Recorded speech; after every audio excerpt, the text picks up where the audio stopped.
ஆஸ்ட்ரஜெனகா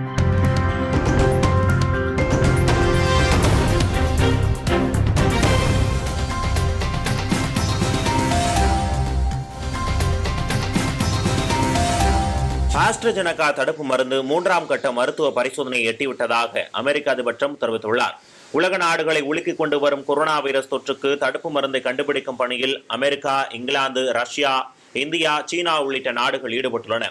பல நிறுவனங்களில் தடுப்பூசி தற்போது மருத்துவ பரிசோதனையில் உள்ள நிலையில் அடுத்த ஆண்டு துவக்கத்தில் பொது பயன்பாட்டுக்கு வரும் என்று எதிர்பார்க்கப்படுகிறது. குறிப்பாக ஆக்ஸ்போர்ட் பல்கலைக்கழகத்தின் ஆஸ்ட்ரஜெனகா தடுப்பு மருந்து பெரும் எதிர்பார்ப்பை ஏற்படுத்தியுள்ளது. இந்த நிலையில் ஆஸ்ட்ரஜெனகா தடுப்பு மருந்து 3ஆம் கட்ட மருத்துவ பரிசோதனையை எட்டிவிட்டதாக அமெரிக்க அதிபர் ட்ரம்ப் தெரிவித்துள்ளார்.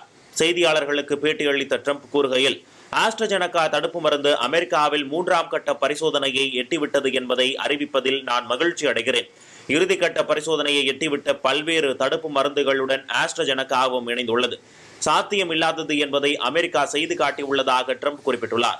ஆக்ஸ்போர்ட் பல்கலைக்கழக ஆய்வாளர்களால் கண்டறியப்பட்ட ஆஸ்ட்ரஜெனகா தடுப்பு மருந்து அமெரிக்காவில் உள்ள 80 இடங்களில் 30,000க்கும் மேற்பட்ட தன்னார்வலர்களிடம் சோதனை நடத்தப்பட்டதாக தெரிவிக்கப்பட்டுள்ளது. தடுப்பூசியை கண்டுபிடிக்க நீண்ட காலமாகும் என்று கூறப்பட்ட நிலையில் எங்கள் அரசு சில மாதங்களில் செய்திருக்கிறது என்றும் ட்ரம்ப் பெருமிதம் தெரிவித்தார். இது தொடர்பாக ஆஸ்ட்ரஜெனகா வெளியிட்டுள்ள அறிக்கையில், அமெரிக்கா முழுவதிலும் உள்ள சோதனை மையங்களில் 18 வயது அல்லது அதற்கு மேற்பட்டவர்களிடம் 3ஆம் கட்ட சோதனை நடக்க உள்ளதாக தெரிவிக்கப்பட்டுள்ளது. மேலும் ஆரோக்கியமான மற்றும் உடல் சார்ந்த வேறு பிரச்சனைகள் உள்ளவர்கள், HIV-யுடன் வாழ்பவர்கள் என பலரிடம் சோதிக்கப் போகிறோம் என்றும் அந்நிறுவனம் கூறியுள்ளது. 30 கோடி டோஸ் மருந்து 3ஆம் கட்ட சோதனை அமெரிக்காவில் ஆபரேஷன் வார்ப் வேகத்தின் ஒரு பகுதியாக செயல்படுத்தப்படுகிறது. இது ஜனவரி 2021க்குள் 30 கோடி டோஸ் மருந்துகள் மக்களுக்காக கொண்டு வரப்படும் என்றும் தெரிவிக்கப்பட்டுள்ளது. ஆஸ்ட்ரஜெனகா மட்டுமல்லாமல் மாடர்னா இங்க் மற்றும் ஃபைசர் இங்க் போன்ற நிறுவனங்களும் 3ஆம் கட்ட தடுப்பூசி பரிசோதனையில் ஈடுபட்டுள்ளன. இங்கிலாந்தில் ஆக்ஸ்போர்ட் தடுப்பூசி 3ஆம் கட்டத்தில் உள்ளது. ரஷ்யா உருவாக்கியுள்ள தடுப்பூசியும் 3ஆம் கட்டத்தில் இருக்கிறது. சீனாவின் தடுப்பூசியும் 3ஆம் கட்ட பரிசோதனையில் உள்ளது. இந்த இறுதிக்கட்ட சோதனையில் மனிதர்களுக்கு கொடுத்து தடுப்பூசி பரிசோதிக்கப்படும். அதில் எந்த அளவிற்கு பக்க விளைவுகள் வருகின்றன, யாருக்கு பாதிப்பு வருகிறதா என்பது முழுமையாக ஆய்வு செய்யப்படும்.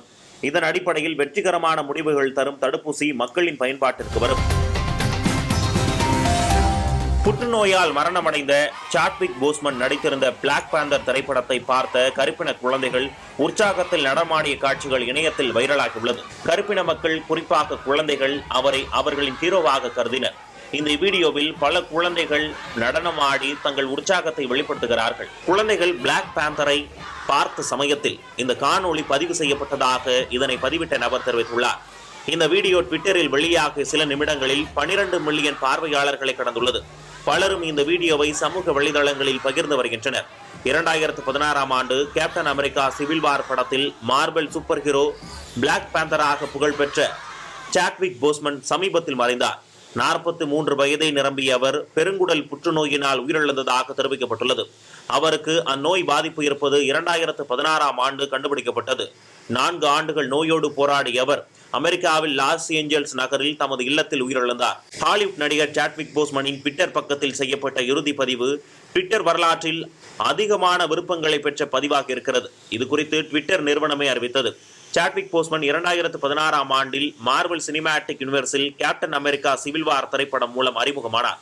ஒரு குறுகிய பாத்திரத்தில் தோன்றிய பிறகு 2018இல் பிளாக் பேந்தர் படத்தில் கதாநாயகனாக நடித்தார். கருப்பினத்தைச் சேர்ந்த ஒருவர் மார்வெல் சினிமேட்டிக் யூனிவர்ஸில் முன்னணி கதாபாத்திரத்தில் நடித்த நபர் சாட்விக் தான். பின்னர் அவெஞ்சர்ஸ் இன்ஃபினிட்டி வார் மற்றும் அவெஞ்சர்ஸ் எண்ட் கேம் ஆகியவற்றில் நடித்தார். சாட்விக் நடித்த 4 திரைப்படங்களும் உலகளாவிய பாக்ஸ் ஆபீஸில் ஹிட் கொடுத்தவை. தி கிங் ஆஃப் ஒகாண்டா பாத்திரத்தால் மக்களின் கவனத்தை ஈர்த்தார். I am not king of all people. I am king of Wakanda. And it is my responsibility to make sure our people are safe. சாட்விக்கின் மறைவையொட்டி மார்வெல் ஸ்டுடியோ சிறப்பு காணொளி ஒன்றை வெளியிட்டுள்ளது. வாட் இஃப் எனும் இன்னும் வெளிவராத அனிமேஷன் தொடரில் இவர் இடம்பெற்றுள்ளதாக தகவல் வெளியாகியுள்ளது. ஒருபோதும் மற்ற நாட்டின் ஒரு அங்குல நிலத்தை கூட ஆக்கிரமிக்கவில்லை என இந்திய சீன எல்லை பிரச்சினை விவகாரத்தில் சீனா தெரிவித்துள்ளது. மேலும் ஒருபோதும் எந்த போரையும் தூண்டவில்லை என சீன வெளியுறவு அமைச்சக செய்தி தொடர்பாளர் ஹூவா சுனிங் தெரிவித்துள்ளார். கடந்த 70 ஆண்டுகளில் ஆக்கிரமித்ததே இல்லை என்றும் ஹூவா சுனிங் தெரிவித்துள்ளார். லடாக் எல்லையில் சீன ராணுவம் மீண்டும் அத்துமீறலில் ஈடுபட்டுள்ளது. பாங்காங் ஏரியின் தெற்கு கரை பகுதியில் சீன படையினர் அத்துமீறலில் ஈடுபட்டனர். சீன ராணுவத்தினரை இந்திய ராணுவம் விரட்டியடித்துள்ளதாக கூறப்படுகிறது. ஆனால் இந்த குற்றச்சாட்டை சீன ராணுவம் மறுத்துள்ளது. நாங்கள் ஒருபோதும் மற்ற நாட்டின் ஒரு அங்குல நிலத்தை கூட ஆக்கிரமிக்கவில்லை என்று சீனா கூறியுள்ளது. சீன வெளியுறவு அமைச்சக செய்தி தொடர்பாளர் ஹுவா சுனிங், சீனா ஒருபோதும் எந்த ஒரு போரையும் மோதலையும் தூண்டவில்லை. சீன ராணுவம் கிழக்கு லடாக்கில் உள்ள பாங்கோங் தோச்சோவின் தென்கரையில் உண்மையான கட்டுப்பாட்டு கோட்டை கடக்கவில்லை என தெரிவித்துள்ளது. மேலும் இது குறித்து பேசிய சீன வெளியுறவு அமைச்சக செய்தி தொடர்பாளர் ஹுவா சுனிங், இந்திய எல்லையில் சீன ராணுவத்தை குவித்து வருவதாக ஊடகங்கள் செய்திகள் வெளியிடுகின்றன. இரு நாட்டு மக்களும் உண்மைகளை உணர்ந்து அமைதியாகவே வாழவே விரும்புகின்றனர். இந்திய ஊடகங்களில் வெளியாகும் செய்திகளில் உண்மையும் இல்லை என தெரிவித்தார். இந்தியா சீனா இடையே பல்வேறு நிலைகளிலான பேச்சுவார்த்தைகள் நடைபெற்று வருகின்றன. எல்லைப் பகுதிகளில் அமைதியை நிலைநாட்டுவதிலும் பிரச்சனைகளுக்கு தீர்வு காண்பதிலும் இந்த பேச்சுவார்த்தைகள் ஆக்கப்பூர்வமாக உதவும் என்றும் அவர் தெரிவித்தார். லடாக்கின் கிழக்கில் உள்ள கல்வன் பள்ளத்தாக்கு பகுதியில் அத்துமீறிய சீன ராணுவ வீரர்களுக்கும் இந்திய வீரர்களுக்கும் கடந்த மாதம் 15ஆம் தேதி ஏற்பட்ட மோதலில் இந்திய தரப்பில் 20 பேர் வீர மரணம் அடைந்தனர். இதனிடையே பிரணாப் முகர்ஜியின் மரணம் இந்தியா சீனா நட்பிற்கு பெரும் இழப்பு என்றும் சீன வெளியுறவுத்துறை தெரிவித்துள்ளது. 11 வயது நைஜீரிய சிறுவன் தனது பாலே நடனம் மூலம் உலகை கவர்ந்துள்ளார். ஆந்தனி மெமோசோமோ மடு எனும் சிறுவன் மழையில் நனைந்தபடி வெறுங்காலுடன் பாலே நடனம் ஆடும் காட்சிகள் சமூக வலைதளத்தில் வைரலானது. இதனை கண்ட பலரும் ஆச்சரியத்தில் ஆழ்ந்தனர். அந்தோனி பாதிரியார் ஆக வேண்டும் என அவனின் பெற்றோர் விரும்பியுள்ளனர். ஆனால் சிறுவன் தனது நடன திறமையை உலகிற்கு காண்பித்துள்ளார். இந்த வீடியோவை பார்த்த அமெரிக்க பாலே தியேட்டர் சிறுவனுக்கு ஊக்கத்தொகை அளித்து இணைய வழி பயிற்சிக்கு அனுமதி கொடுத்துள்ளது. மேலும் அடுத்த ஆண்டு அமெரிக்காவில் பாலே பியான் பார்ட்டஸில் அந்தோனி பயிற்சி பெற உள்ளார். நான் நடனமாடும் போது நான் உலகின் உச்சியில் இருப்பதை போல உணர்கிறேன் என்று அந்தோனி தெரிவித்துள்ளார். என் நண்பர்கள் நான் நடனமாடுவதை பார்க்கும்போது நான் என்ன செய்கிறேன் என விசித்திரமாக தான் யோசித்துள்ளார்கள். இப்போது நான் அமெரிக்கா செல்ல ஒரு பெரிய பரிசை வென்றுள்ளேன். நான் விமானத்தில் இருப்பேன். இதற்காக நான் காத்திருக்கிறேன். பாலே எனக்கு அனைத்தையும் கொடுத்திருக்கிறது என மேலும் நிகழ்ச்சியுடன் அந்தோனி பேசியுள்ளார். அந்தோனிக்கு பயிற்சி அளித்து உள்ளூர் நிறுவனமும் சிறுவனின் சாதனையால் நிகழ்ச்சி அடைந்துள்ளது. நைஜீரியாவில் பாலேவை விளம்பரப்படுத்த பணத்தையும் புகழையும் பயன்படுத்துவேன் என்று அகாடமியின் நிறுவனர் டேனியல் தெரிவித்துள்ளார். ஒழுக்கம், அர்ப்பணிப்பு ஆகியவற்றை காட்டும் ஒரு கலை வடிவத்தை கொண்டு வருவதன் அவசியத்தை நைஜீரிய மக்கள் மேலும் உணர்ந்து கொண்டுள்ளனர் என்றும் அவர் தெரிவித்துள்ளார். இந்த வாரம் பூமியை தாக்க இருக்கும் சிறிய கோள். பிரமிடை விட பெரிய கோள் இந்த வாரம் பூமியின் சுற்றுப்பாதையை தாக்கும். செப்டம்பர் 6ஆம் தேதி கிசாவின் பிரமிட் போன்ற 2 மடங்கு கொண்ட சிறுகோள் பூமியின் சுற்றுப்பாதையை நெருங்குகிறது. தேசிய ஏரோநாட்டிக்ஸ் மற்றும் விண்வெளி நிர்வாகம் தற்பொழுது பூமியின் அருகே வந்து கொண்டிருக்கும் ஒரு சிறுகோளை கண்காணித்து வருகிறது. இது எகிப்திய நினைவு சின்னமான கிசாவின் பிரமிடு அளவை விட 2 மடங்கு பெரியது. செப்டம்பர் 6ஆம் தேதி பிரம்மாண்டமான வான் பகுதிகளில் இருந்து வரும் ஒரு பொருள் பூமியின் சுற்றுப்பாதையில் மோதுவதற்கான வாய்ப்புகள் இருக்கிறது என நாசா தெரிவித்துள்ளது. அவர்களின் தகவல்களின்படி அந்த சிறுகோள் 270 மீட்டர் அகலமும் 886 அடி உயரமும் கொண்டது. இந்த சிறுகோள் பூமியின் சுற்றுப்பாதையை கடப்பதால் அதற்கு அப்பல்லோ சிறுகோள் என வகைப்படுத்தப்பட்டுள்ளது. இது பல ஆண்டுகளுக்கு முன்னர் வானியலாளர்களால் முதலில் கண்டுபிடித்தனர். இதனை 465824 என்று அழைக்கப்பட்டது. கிரகத்தின் பிற்பகுதியில் பறக்கிற பல சிறுகோள்களைப் போலவே இந்த கோளும் அச்சுறுத்தலை ஏற்படுத்தாது என்பதை ஆய்வாளர்கள் உறுதிப்படுத்தினர். நாசாவின் கூற்றுப்படி ஒரு NEO என்பது அருகில் உள்ள கோள்களின் ஈர்ப்பால் பூமியின் சுற்றுப்புறத்திற்குள் நுழைய அனுமதிக்கும். இவை சுற்றுப்பாதைகளுக்குள் ஈர்க்கப்பட்ட வால்மீன்கள் அல்லது சிறுகோள்கள் என்று அழைக்கப்படுகிறது. இந்தவித சிறுகோள் ஒரு NEO என்பது சூரியனில் இருந்து 1.3 வானியல் அலகுகள் உள்ளது, அதாவது பல லட்சம் கிலோமீட்டர் தூரமாகும். இது போன்ற சிறுகோள்கள் பூமியிலிருந்து தொலைவில் இருப்பதால் பாதிப்பில்லாதவை என்றாலும் மற்ற கிரகங்களின் ஈர்ப்பு விசையால் அவை எதிர்பார்த்ததை விட நெருக்கமாக வரக்கூடும். இதனால் அவற்றின் சுற்றுப்பாதையின் பாதையில் மாற்றம் ஏற்படலாம். இது மட்டுமல்லாமல் எர்கோவ்ஸ்கி விளைவு எனப்படும் ஒரு சிறுகோள் சுற்றுப்பாதையையும் தூண்டலாம். ஒரு சிறுகோள் சூரிய ஒளியை உறிஞ்சி அந்த ஆற்றலை வெப்பம் அல்லது கதிர்வீச்சாக மீண்டும் வெளியேற்றும் போது சுற்றுப்பாதையில் மாற்றம் நிகழ்கிறது. எப்போதாவது மட்டுமே சிறுகோள்களின் சுற்றுப்பாதைகள் கிரகங்களின் ஈர்ப்பு விசையால் பாதிக்கப்படுகின்றன. அதனால் அவற்றின் பாதைகளில் மாற்றம் ஏற்படலாம். முந்தைய மோதல்களிலிருந்து தவறான விண்கற்கள் அல்லது துண்டுகள் கடந்த காலங்களில் பூமியில் விழுந்துவிட்டதாக விஞ்ஞானிகள் நம்புகின்றனர். இது நமது கிரகத்தின் பரிணாம வளர்ச்சியில் முக்கிய பங்கு வகிக்கிறது என்று நாசா கூறியது. மேலும் செப்டம்பர் 1ஆம் தேதி சிறுகோள் 2011 ES4 சந்திரனை விட நமது கிரகத்திற்கு நெருக்கமாக வந்தது. பூமியில் இருந்து சிறுகோள் மதிப்பிடப்பட்ட தூரம் 1.2 லட்சம் கிலோமீட்டர். 2020 Q5 என்ற மற்றொரு சிறுகோள் அதே நாளில் 16 ஆண்டுகளுக்கு பிறகு மீண்டும் பூமியை நெருங்கியது. இந்த 2 சிறுகோள்களும் நமது கிரகத்திற்கும் அச்சுறுத்தலாக இருக்காது. ஏனெனில் தூரமும் அதன் சிறிய அளவும் பூமியின் வளிமண்டலத்தில் நுழைந்தவுடன் அழிக்கப்பட்டது. அனைத்து கட்டுப்பாடுகளையும் தளர்த்துவது பேரழிவிற்கு வழிவகுக்கும் என உலக சுகாதார நிறுவனம் தெரிவித்துள்ளது. உரிய கட்டுப்பாடுகள் இல்லாமல் பொது முடக்கத்தை தளர்த்துவது பேரழிவுக்கு வழிவகுக்கும் எனவும் உலக சுகாதார அமைப்பின் இயக்குநர் டெட்ரோஸ் தெரிவித்துள்ளார். கொரோனா தொற்று பரவலை கட்டுப்படுத்தும் நோக்கில் முதலில் ஊரடங்கு கட்டுப்பாடுகள் கொண்டு வந்த நாடுகள் பொருளாதாரம் மற்றும் மக்களின் வாழ்வாதாரத்தை கணக்கில் கொண்டு தளர்வுகளை அறிவித்து திறந்துவிட்டன. இந்தியாவிலும் ஊரடங்கு தளர்வுகள் படிப்படியாக அறிவிக்கப்பட்டுள்ளன. இந்த சூழலில் உலக சுகாதார அமைப்பின் இயக்குநர் டெட்ரோஸ் ஜெனீவாவில் ஊடகங்களுக்கு பேட்டியளித்தார். அப்போது பேசிய அவர், சமூகத்தில் கட்டுப்பாடுகளை தளர்த்தி மக்களை சுதந்திரமாக செல்ல அனுமதிப்பது கொரோனா மூலம் வரும் பேரழிவுக்கு வழிகாட்டுவதற்கு இணையாகும் என தெரிவித்தார். மேலும் மக்கள் அதிகம் கூடும் நிகழ்ச்சிகளுக்கு தடை விதிக்க வேண்டும், கொரோனாவால் எளிதாக பாதிக்கப்படக்கூடிய பிரிவினரை, வயதினரை பாதுகாக்க வேண்டும் என்றும் அவர் தெரிவித்தார். மக்கள் ஒவ்வொருவரும் சுயமாக தங்களை தாங்களே பாதுகாக்கும் வழிமுறைகளை அறிந்து பாதுகாத்துக் கொள்ள வேண்டும். கொரோனாவால் பாதிக்கப்பட்டவர்களை கண்டறிந்து தனிமைப்படுத்துவதை அரசாங்கம் மேற்கொள்ள வேண்டும் எனவும் அவர் கேட்டுக் கொண்டுள்ளார். கொரோனாவால் பாதிக்கப்பட்ட நபருடன் தொடர்பில் இருந்தவர்களையும் தனிமைப்படுத்த வேண்டும். இவ்வாறு பின்பற்றுவது அவசியமாகும் என டெட்ரோஸ் தெரிவித்துள்ளார். மேலும் கொரோனா காரணமாக 90% நாடுகளில் மற்ற சுகாதார பணிகள் தடைப்பட்டுள்ளது. குறிப்பாக குழந்தைகளுக்கு தடுப்பூசி போடுதல், ஊட்டச்சத்து மருந்துகள் அளித்தல் உள்ளிட்டவற்றை ஒத்திவைத்துள்ளன. 105 நாடுகளில் நடத்தப்பட்ட ஆய்வில் 90% நாடுகளில், குறிப்பாக குறைந்த நடுத்தர வருமானம் உள்ள நாடுகளில் இந்த நிலைதான் நீடிக்கிறது. இத்தகைய சூழலும் ஆபத்தானது என உலக சுகாதார நிறுவனம் தெரிவித்துள்ளது. கொரோனா வைரஸ் பரவலால் உலகில் 100 கோடி மக்களின் மனநலம் பாதிக்கப்பட்டுள்ளதாக ஏற்கனவே உலக சுகாதார அமைப்பு தெரிவித்திருந்ததும் குறிப்பிடத்தக்கது. கொரோனாவால் மக்கள் ஒருவரை ஒருவர் தொடர்பு கொள்ள முடியாத சூழல் நிலவி வருகிறது. சமூக தொடர்பு துண்டிக்கப்பட்டுள்ளதால் மக்களின் மனநலனில் அதிக பாதிப்பு ஏற்பட்டுள்ளது. கொரோனா பரவலின் ஆரம்ப கட்டத்தில் வைரஸ் பாதிக்கப்பட்டவர்களை மக்கள் புறக்கணித்ததால் அவர்கள் மன ரீதியான பாதிப்புக்கு ஆளாகினர்.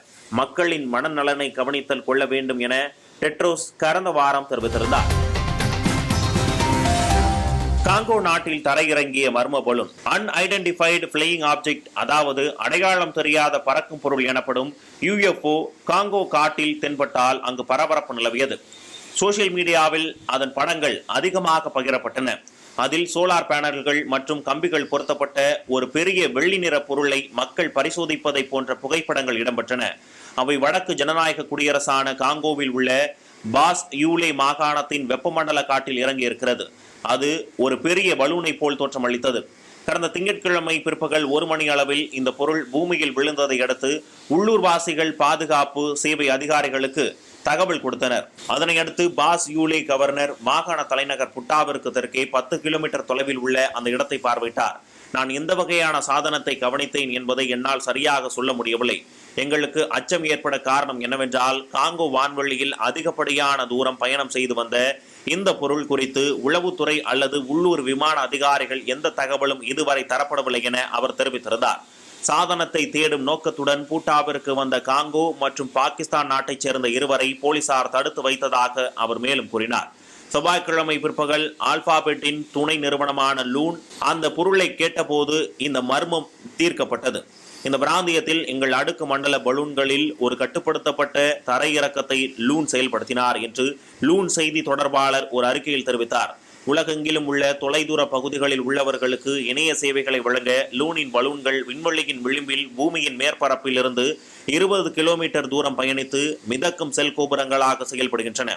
இந்த தரையிறக்கம் உள்ளூர் விமான போக்குவரத்து கட்டுப்பாட்டு அதிகாரிகளுடன் ஒருங்கிணைக்கப்பட்டு சிவில் விமான போக்குவரத்து ஆணையத்தால் அங்கீகரிக்கப்பட்டது என மேலும் தெரிவிக்கப்பட்டது. ஜூலை மாதம் கென்யாவின் டெல்காம் லூன் தொழில்நுட்பம் வழியாக மொபைல் இணைய சேவைகளை அறிமுகப்படுத்தியது. விமான கண்காணிப்பு மென்பொருள் சமீபத்திய மாதங்களில் மத்திய ஆப்பிரிக்காவை சுற்றி வரும் HBAL 166 பலூன்கள் மூலம் சேவை வழங்கப்பட்டு வந்தது. இதனையடுத்து இது குறித்த தகவல்கள் அரசு அதிகாரிகளுக்கு தெரிவிக்கப்பட்டன. காட்டில் தரையிறங்கிய மர்ம பொருளால் அடையாளம் தெரியாத பறக்கும் பொருளான UFO ஆக இருக்கும் என அஞ்சப்பட்டது. பிறகு அது பற்றிய தெளிவான விளக்கத்தை அரசு அதிகாரிகள் தெரிவித்தனர். இந்த தகவல்களையும் புகைப்படங்களையும் பலர் தங்களது முகநூல் பக்கங்களில் பகிர்ந்து வருகின்றனர். கொரோனா வைரஸை கட்டுப்படுத்தும் நோக்கில் பரந்த அளவிலான மருத்துவ பரிசோதனையை ஹாங்காங் அரசு தொடங்கியுள்ளது.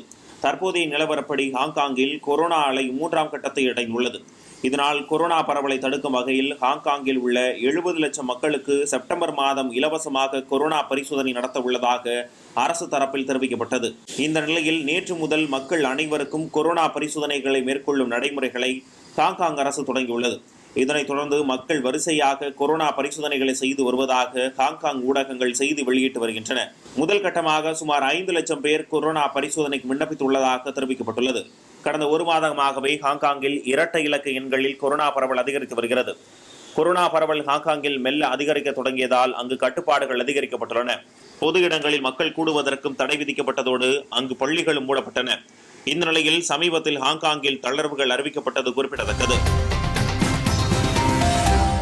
இதுவரை எந்த ஒரு விளையாட்டு வீரரும் இந்த அளவு அதிக ஒப்பந்த தொகை பெறவில்லை என்ற சாதனைக்கு சொந்தக்காரராக இருக்கிறார் கால்பந்து விளையாட்டு வீரர் லயோனல் மெஸ்ஸி. மான்செஸ்டர் சிட்டி அணி மெஸ்ஸி தனது அணியில் 5 ஆண்டுகள் விளையாட சுமார் $600 மில்லியன் அவருடன் ஒப்பந்தம் மேற்கொண்டுள்ளது.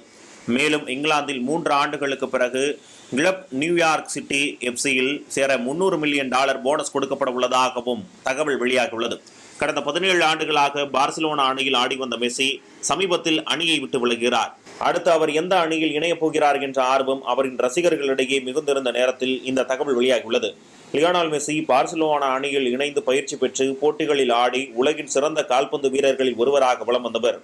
அவர் கடந்த சில நாட்களாக பார்சிலோனா அணி நிர்வாகத்தின் மீது அதிருப்தியில் இருந்ததாக கூறப்படுகிறது. இந்த நிலையில் சாம்பியன்ஸ் லீக் தொடரில் பார்சிலோனா அணி தோல்வியடைந்து வெளியேறியது. அதையடுத்து மெஸ்ஸி அணி நிர்வாகத்தை கடுமையாக விமர்சனம் செய்திருந்தார். அணியை விட்டு வெளியேறினார். பலரும் அடுத்து அவர் மான்செஸ்டர் சிட்டி அணிக்கு தான் செல்வார் என கருதினர். அதற்கு காரணம் அந்த அணியின் பயிற்சியாளர் பெப் கார்டியாலோ. அவர் 2008 முதல் 2012 வரை பார்சிலோனா அணியின் பயிற்சியாளராக இருந்தவர். பெப் கார்டியாலோவின் கீழ் ஆடிய போதுதான் மெஸ்ஸி பல சாதனைகளை நிகழ்த்தினார்.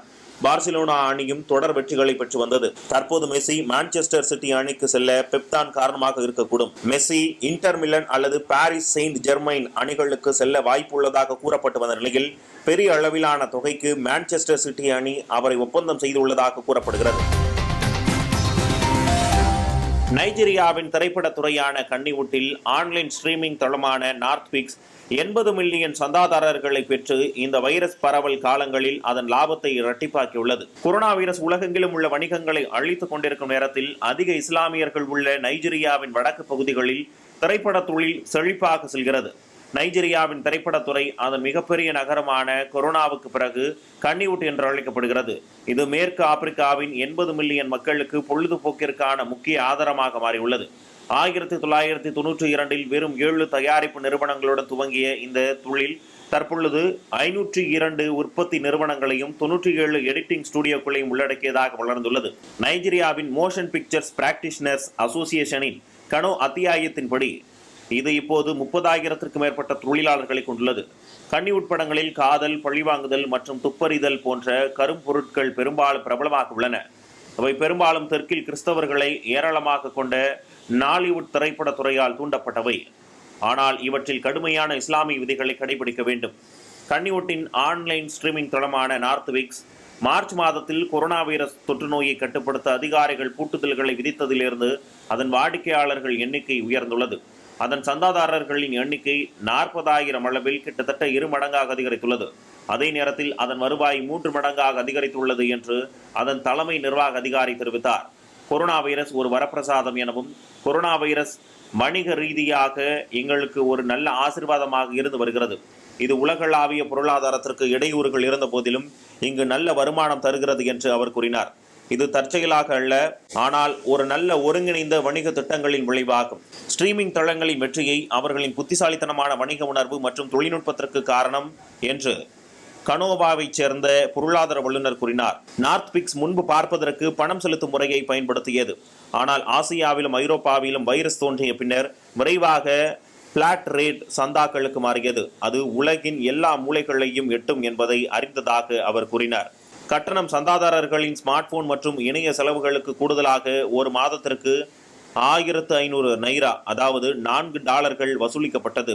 நைஜீரியர்கள் தங்களுக்கு பிடித்த திரைப்படங்களை ஸ்ட்ரீமிங் செய்ய திரும்பியதால் சினிமாக்கள், ஹோட்டல்கள், பார்கள் மற்றும் பிற பொழுதுபோக்கு விற்பனை நிலையங்கள் மூடப்பட்டிருப்பதை பார்த்த மக்களுக்கு லாக்டவுன் காலங்களில் நார்த்விக்ஸ் ஒரு வரப்பிரசாதமாக இருந்தது. தயாரிப்பாளர்கள் சினிமாக்கள் மற்றும் டிவிடி கடைகளை மூடியுள்ள சூழலில் தங்கள் படங்களுக்கு மாற்று சந்தையை தீவிரமாக தேடிக்கொண்டிருந்த போது இந்த அரிய வாய்ப்பு கிடைத்தது. திரைப்பட தயாரிப்பாளர்களுக்கு இது ஒரு ஆயுட்காலம். அவர்கள் தங்கள் திரைப்படங்களிலிருந்து இந்த அளவு பணம் சம்பாதிப்பதற்கான வாய்ப்பு பெற்றிருக்க மாட்டார்கள் என்று கனோவைச் சேர்ந்த திரைப்பட தயாரிப்பாளர் கூறினார். புதிய வணிக சூழல் பழைய மற்றும் புதிய சவால்களை கொண்டுள்ளது. அடிக்கடி சமிக்கைகள் சீர்குலைவு ஏற்படுவது ஆன்லைன் அடிப்படையிலான நிறுவனங்களை பாதிக்கும். மேலும் அதிகப்படியான தரவு செலவுகளுடன் நைஜீரிய தொலைத்தொடர்பு சேவைகள் மோசமாக உள்ளன. ஆனால் நார்த்பிக்ஸ் இவற்றை சமாளித்து வருகிறது என்று அதன் உரிமையாளர்கள் கூறுகின்றனர். மேலும் நீங்கள் ஒரு திரைப்படத்தை இடையூறு இல்லாமல் பார்க்க முடியும். அது உறைவதில்லை மற்றும் எங்கள் நெட்வொர்க் வீடியோவை இடைவிடாமல் ஒளிபரப்பும் திறன் கொண்டது என்று அதன் நிர்வாக அதிகாரி கூறினார். இருப்பினும் தணிக்கைகள், மத அடிப்படையில் விமர்சனம் மற்றும் திருட்டு போன்ற பல பிரச்சனைகள் உள்ளது. கலாச்சாரத்தின் இழப்பில் ஹாலிவுட் மற்றும் பாலிவுட் தயாரிப்புகளை பிரதிபலிப்பதன் மூலம் இந்த மதிப்புகளை ஊக்குவிப்பதாக முஸ்லிம் அறிஞர்கள் மற்றும் அரசாங்க அதிகாரிகள் கூறுகின்றனர். இந்த துறையும் அரசு விதித்த கட்டுப்பாடுகளுக்கு உட்பட்டுள்ளது என்று திரைப்பட தயாரிப்பாளர்கள் கூறுகிறார்கள். சட்டத்தின் கீழ் ஒவ்வொரு படமும் தணிக்கை வாரியத்தால் சான்றளிக்கப்பட வேண்டும். மேலும் இது இஸ்லாமிய தடை உத்தரவுகளை கண்டிப்பாக பின்பற்ற வேண்டும். இதில் ஆண்களுக்கும் பெண்களுக்கும் இடையே தொடுவதை தடை செய்வது உட்பட பல நிபந்தனைகள் உள்ளன. நாசாவின் தரவை பயன்படுத்தி உலகளாவிய ஆய்வுகள் கடந்த சில ஆண்டுகளில் பனிப்பாறை ஏரிகளின் வளர்ச்சி வியத்தகு வகையில் வளர்ந்துள்ளதை காட்டுகிறது. பனிப்பாறை ஏரிகளை பற்றிய மிகப்பெரிய ஆய்வில் 30 ஆண்டுகால நாசா செயற்கைக்கோள் தரவை ஆராய்ச்சியாளர்கள் பயன்படுத்தி வருகின்றனர். இதில் 1990 முதல் உலகெங்கிலும் உள்ள பல ஏரிகளின் அளவு சுமார் 50% அதிகரித்துள்ளது என்பதை கண்டறிந்துள்ளது. நேச்சர் கிளைமேட் சேஞ்ச் இதழில் வெளியிடப்பட்ட இந்த கண்டுபிடிப்புகள் இந்த நிலையற்ற ஏரிகளின் கீழ்ப்பகுதியில் உள்ள சமூகங்களுக்கு ஏற்படக்கூடிய ஆபத்துகளை மதிப்பிடுவதற்காக இந்த ஆராய்ச்சிகள் மேற்கொள்ளப்பட்டன. ஆராய்ச்சியாளர்களுக்கு உதவும் இந்தவித பனிப்பாறைகள் அவற்றால் உருகும் நீர் எவ்வாறு கடல்களுக்கு அடித்துச் செல்லப்படுகிறது என்பதை பற்றிய புரிதலை மேம்படுத்த உதவுகிறது. இதன் மூலம் கடல் மட்ட உயர்வு மதிப்பீடுகளின் துல்லியத்தை தெளிவாக மதிப்பிட உதவும். இமயமலையில் எவரெஸ்ட் சிகரத்திற்கு அருகில் உள்ள இம்ஜா ஏரி ஒரு பனிப்பாறை ஏரியாகும். இது 1990 முதல் அதன் நீளத்தை விட 3 மடங்கு தற்பொழுது அதிகரித்துள்ளது. பனிப்பாறைகள் உலகளாவிய அளவில் பின்வாங்குகின்றன. இது குறித்த ஆய்வு விஞ்ஞானிகளுக்கு இந்த நீர் எவ்வளவு ஏரிகளில் சேமிக்கப்பட்டுள்ளது என்பதற்கான தெளிவான படத்தை நாசா ஆராய்ந்துள்ளது. அனைத்து உருகும் நீரும் உடனடியாக கடல்களில் கலப்பதில்லை. ஆனால் ஏரிகள் அல்லது நிலத்தடி நீரில் எவ்வளவு சேமிக்கப்படுகின்றன என்பதை மதிப்பிடுவதற்கான தரவு எதுவும் இதுவரை ஆராய்ச்சியாளர்களிடம் இல்லை. தற்போதைய பனிப்பாறை ஏரி அளவுகள் மொத்தம் 37.4 கனமைல் நீரை மதிப்பீடு செய்கிறது. இது ஏரியின் 1/3 பங்கிற்கு சமம் என கனடாவின் கல்கரி பல்கலைக்கழகத்தின் முன்னணி எழுத்தாளர் தெரிவித்துள்ளார்.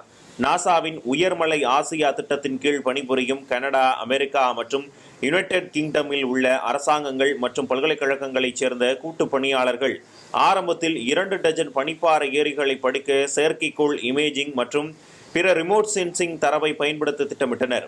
இதற்காக உயர்மலை ஆசியா, திபெத்திய பீடபூமி மற்றும் இமயமலை உள்ளிட்ட சுற்றியுள்ள மலைத்தொடர்களை உள்ளடக்கிய புவியியல் பகுதி ஆகியவற்றை தேர்ந்தெடுத்தனர். இதற்காக முதலில் கூகுள் எர்த் என்ஜினில் ஸ்கிரிப்டுகளை ஆராய்ச்சியாளர்கள் தயார் செய்தனர். இது புவியியல் தரவின் மிகப்பெரிய பகுப்பாய்வுகளுக்கான ஆன்லைன் தளமாகும். முதலில் ஹை மவுண்டன் ஆசியாவை மட்டுமே பார்க்க திட்டமிட்டிருந்தனர். பின்னர் உலகின் அனைத்து பனிப்பாறை ஏரிகளையும் பார்க்க முடிவு செய்ததாக ஆராய்ச்சியாளர்கள் கூறினர். அங்கிருந்து இந்த பெரிய ஏரிகளின் பரப்பளவை அடிப்படையாக கொண்டு உலகின் பனிப்பாறை ஏரிகளின் அளவை மதிப்பிடுவதற்கு ஒரு அளவிடுதல் உறவை ஆராய்ச்சியாளர்களால் உருவாக்க முடிந்தது. இந்த குழு இறுதியில் நாசாவின் அமெரிக்க புவியியல் ஆய்வு திட்டமான லேண்ட்சாட் செயற்கைக்கோள் பயணங்களின் 2,50,000 மேற்பட்ட காட்சிகளை ஆய்வு செய்தது. ஏறக்குறைய ஒரு நூற்றாண்டிற்கு முன்னர் உள்ள இந்த தரவை செயலாக்க மற்றும் பகுப்பாய்வு செய்ய முடியாது என்பதால் அண்டார்டிகாவை தவிர உலகின் அனைத்து பனிப்பாறை பகுதிகளையும் ஆய்வு செய்வதற்கு ஆராய்ச்சியாளர்கள் செயல்பட்டனர். அந்த காலகட்டத்தில் பனிப்பாறை ஏரிகள் எவ்வாறு மாறின என்பதையும் பகுப்பாய்வு செய்வதற்காக 1990 தொடங்கி 5 நேர படிகளில் தரவை ஆராய்ச்சியாளர்கள் ஆராய்ந்து வருகின்றனர்.